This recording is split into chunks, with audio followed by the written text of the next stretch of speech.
Muchas gracias, Adrián. Pues también creo que es muy alentador que aunque seamos pocos, veo, por ejemplo, dos gentes dibujando en el público, ¿no? Totalmente conectados con la temática, Peñalta y Dulce Web.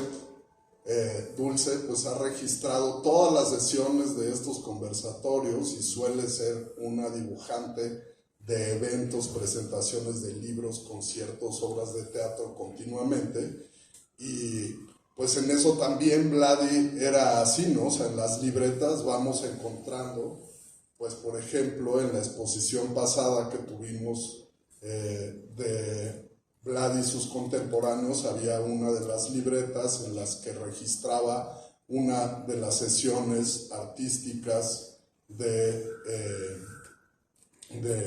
la Casa del Lago, y pues además pues está otros artistas también entre el público que son magníficos en el grabado, magníficos en el dibujo, ¿no? Sergio Sánchez Santamaría, Emiliano Guerrero, pudieron haber sido parte de esta exposición. Son para mí, pues estos tres artistas que me acompañan en la mesa, los que están en el público, pues encarnan la idea misma que tuvo Silvia Vázquez Olzorna de responderle a los críticos y a los periodistas que cuando Vladi murió dijeron, pues no hay herederos, Vladi muere sin dejar una continuidad o una escuela que lo siga, ¿no? Yo creo que, pues, siendo Vladi alguien que hizo su propia escuela en esa itinerancia, en esa errancia por el exilio, por primero en la propia Rusia y luego que en París, en su encuentro en los distintos lugares en los que fue caminando con su padre, buscando el refugio o buscando el asilo político hasta llegar a México, en las tertulias con los surrealistas, en sus lecturas, en los museos, pues él fue construyendo su academia, ¿no? Esa academia que dice Adriana que se ve que hay, pues es una academia autoconstruida a fuerza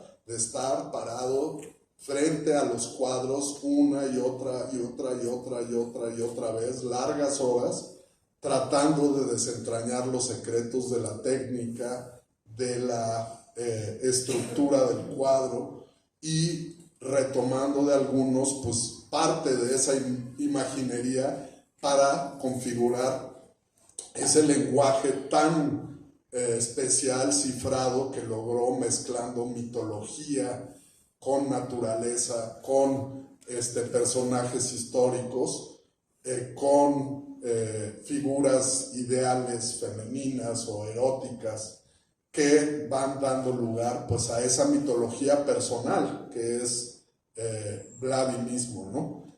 Entonces ahora voy a ceder la palabra a otro de estos jóvenes talentos que realmente pues nos trajeron a Centro Vladi pues la respuesta contundente, no solamente la de los maestros que aprendieron directamente en el taller de Vladi o en la persona de Vladi, sino de los que han realizado trabajos con la calidad de las que nos presentan aquí en los Ecos de Vladi. Le doy la palabra a Iván Segota para que...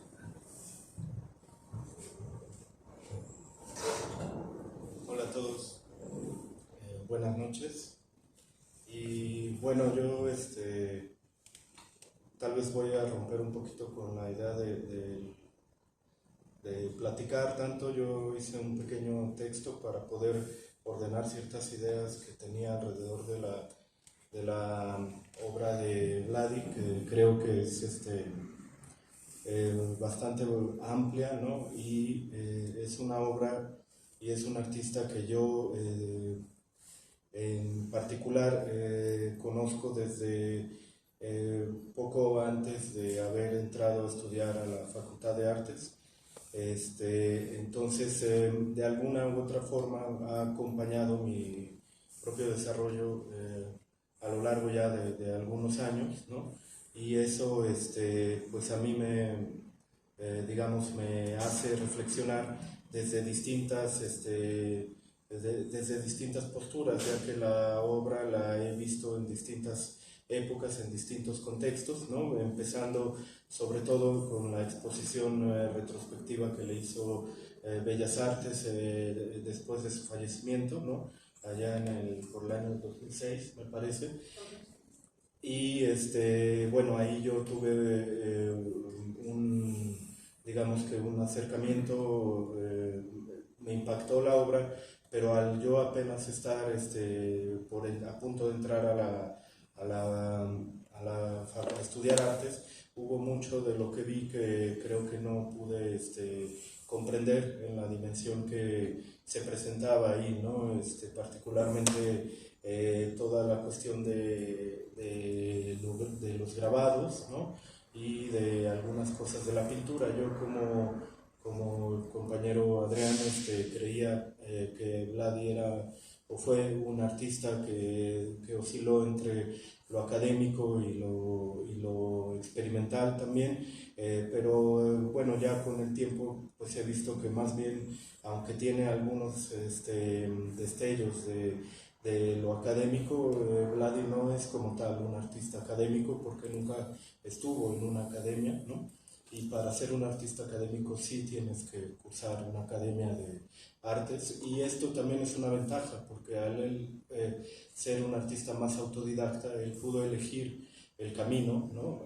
Y esto yo creo que liberó mucho su pintura, aunque obviamente sí absorbió de los grandes maestros al copiar, al investigar, ¿no? Estas grandes piezas, estos grandes cuadros, pero también le aportó, digamos, al no haber estudiado como tal en una escuela, le aportó mucha mayor libertad a la hora de manipular ese conocimiento de los materiales y de la técnica como tal. Entonces, bueno, yo como el conversatorio verso más sobre el dibujo y el grabado, que son, digamos, dentro de lo que yo realizo, disciplinas que son bastante cotidianas para mí ahora, pues decidí conectarlo un poquito con un texto de John Berger, en donde, bueno, voy a leerlo, no es muy largo, ¿no? Entonces, un dibujo es un documento autobiográfico que da cuenta del descubrimiento de un suceso, ya sea visto, recordado o imaginado. Esto es una cita de Berger de un ensayo que se llama Dibujo del Natural, que me pareció adecuada para englobar un poquito la actividad de Vladi alrededor del dibujo, ya que para Vladi esto era, era esencial, ¿no? Entonces, voy a seguir. Si decidimos partir de la premisa de John Berger, la cual plantea que dibujar es descubrir, podemos aproximarnos a la obra de Vladi para reafirmar esa hipótesis. Esa obra, la de Vladi, artista ruso radicado en México durante toda la segunda mitad del siglo XX, oscila entre la pintura, el grabado y sobre todo el dibujo. Este último fue para él una disciplina cotidiana en donde plasmó y desarrolló sus ideas más íntimas: esbozos, bocetos, apuntes, dibujos del natural, dibujos de desnudo, paisajes, retratos, dibujos eróticos, dibujos fantásticos, mitológicos, entre otros, pueblan las numerosas libretas de apuntes que realizó durante su vida. La mayoría de sus cuadros, grabados y pinturas murales se ven reflejados en estos cuadernos que constituyen una verdadera fuente de conocimiento. Artista precoz, hijo de la Revolución Rusa, anarquista y migrante, Vladi se nutre de todas esas experiencias para configurar un cuerpo de obra en donde las diferentes narrativas que desarrolla girarán siempre alrededor de las causas, producto de una época convulsa en la que le tocó vivir. Nadie escapa de su contexto, pero en este caso particular su contexto se vio modificado cuando su padre Víctor Serge decidió obligadamente, digamos, mudarse junto con él a México. Es aquí donde Vladi reafirma su vocación como artista y la lleva a cabo insertándose en la vida artística de la época. El dibujo, como lo lleva a cabo Vladi, es algo distante de las formas en las que se enseñaba el dibujo en el México de la época. Aun y cuando pudiera parecer hoy en día un dibujo de influencia académica, en realidad proviene más de un aprendizaje más fluido. Vladi dibujaba lo que veía, las casas, los puentes, el río de París cuando vivía ahí, y cuando veía un cuadro, digamos, de Rembrandt, pues también lo registraba dibujando. En el barco, eventualmente lo trajo a México, dibujó escenas del propio barco y también a las personas que viajaban ahí. Especialmente yo recuerdo el dibujo que realizó del pintor cubano Wilfredo Lam, un dibujo a pura línea, sin sombras, en donde se ve al pintor recostado de manera relajada frente a la mirada de un adolescente. Ahí podemos volver a la premisa inicial. Vladi siempre dibujaba y lo hacía para conocer el mundo que lo rodeaba y también para dar forma a su cosmos interior y de esa manera hacerlo visible. Para mí, la obra de Vladi ha sido importante en el sentido que ha acompañado mi propio desarrollo desde antes de entrar a la Facultad de Artes, cuando descubrí en casa de mi madre un catálogo de la exposición que tuvo en el Museo de Arte Moderno, y al poco tiempo, así como Vladi asistió al funeral de Diego Rivera en Bellas Artes, asistiría yo a la exposición retrospectiva por su fallecimiento en ese mismo recinto en el lejano ya 2006. Ya en la Facultad de Artes conocí el libro Abrir los ojos para mirar, que contiene muchos dibujos que acompañan los textos del propio Vladi, varias visitas a los murales también que realizó en la hemeroteca, y así sucesivamente fui formando mi propia manera de entender la obra de Vladi. Que puede ser extraña o difícil de descifrar, ya que proviene en parte de la Rusia de principios del siglo XX y también de un peregrinar constante hasta llegar a México. Pero también creo que así como Vladi fue descubriendo su mundo a partir de la mirada, nosotros podemos acercarnos a su obra de esa misma manera y de esta forma tratar de comprender mejor el mundo que nos rodea. Y bueno, texto y personalmente pues bueno, yo creo que es una reflexión porque sí he estado en distintos momentos, a veces pasan años que no veo los dibujos de Vladi, los grabados, los libros, ¿no? Y de repente algo otra vez se reconecta y otra vez se vuelve un referente, ¿no? Es un artista sin duda que pues supongo ahora que lo cuentan también por su carácter, ¿no? Y sus afiliaciones, sobre todo tendencias anarquistas, yo creo que padeció mucho aislamiento, ¿no?